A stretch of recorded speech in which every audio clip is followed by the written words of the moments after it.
Today on this 2014 Honda CRV, we're going to review and install the Roadmaster Fusemaster fuse bypass, part number RM76511. Let's cover what you get when you order this part number. This is the actual switch right here with a lead of wire. It's maybe a little over a foot long. It's got a fuse holder right here. Then you put your original fuse back into here, and the other end goes into the location of your original fuse right here. Now, this will fit a variety of vehicles. Depending on what you're working with, you have some adapters that you can use too. If you'd like, you can take this and put this into the fuse location, and then replace the ends on your switch with these right here. Cut these off, add these on. You can plug them together if needed. It's a very versatile little kit. To start off our installation, you want to find a location to install your switch. Now, there's a variety of places you can use. Commonly, you can use this part right here. This is this blank part of the switches. It's not being used, so you can drill this out and put it in here. It's a real tight fit. Usually you press the switch in and you're done. I've also installed it in the back panel right here if you want it recessed and hidden, which is kind of neat. And then if you just want something very easy and looks kind of part of the original package, right here works as well. For our installation, we're actually going to use this part right up here. And as for a reference, the fuse panel we'll be working with is going to be directly behind right here above the parking brake pedal and kind of behind this pocket. We're going to start off by drilling a 1/4 inch hole.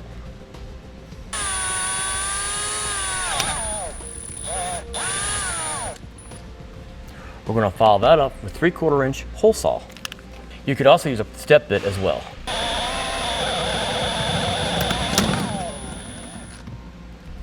Let's get our Fusemaster switch ready to install, which will mean we'll have to pull off the terminals from the backside of the switch here. Notice one has a mark on it, so make sure it goes back in the same place when we reassemble it. So just rock it back and forth and pull it apart. This little plastic nut, so we just unthread. We'll put that to the side for now. Depending on the room you have back here, you may or may not need that. A lot of times it's just a press fit. Another part of getting our switch ready is just go ahead and pull out the fuse that it will replace. You can go by your owner's manual so you know which one to pull out. Now, this fuse will not fit inside the Fusemaster harness. This is a newer type fuse. Fusemaster harness uses an ATM fuse, so we'll replace it with one of the same rating. So we'll get another one that's 7.5. Here's our new ATM fuse. It's rated for the same, 7.5. Let's go ahead and push it into place. And this will be a tight fit. Once we have it in place, I'll put the cap back on. And we'll take this end with the terminals, that one that has the white dot. We're going to thread that through behind the panel and out the hole we drilled. Again, it's going to be a tight fit to work it through there. And then we'll put our terminals back into place. You notice I left the nut off because this will be a press fit.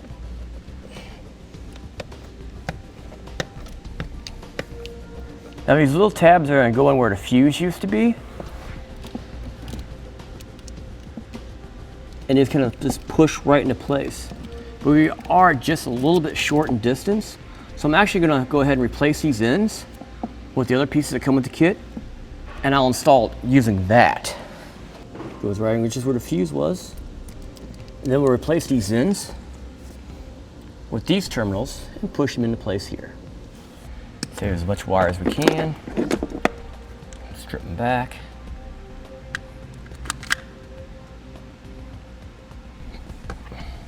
Take our terminal, using some crimping pliers, put them on.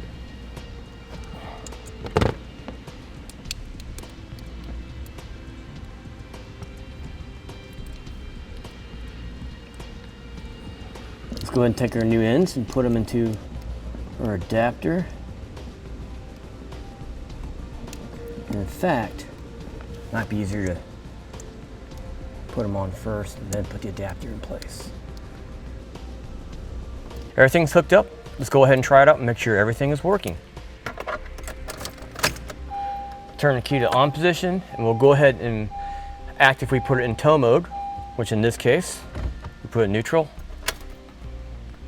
Now there's more steps to this than that, but we put it in neutral, put the key back, make sure the wheel doesn't lock.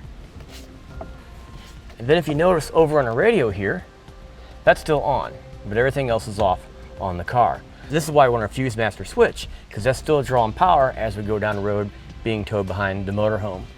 Let's try our switch out, and when we flip it, the switch where the dot is away from the dashboard, it goes off. And that's exactly what we want.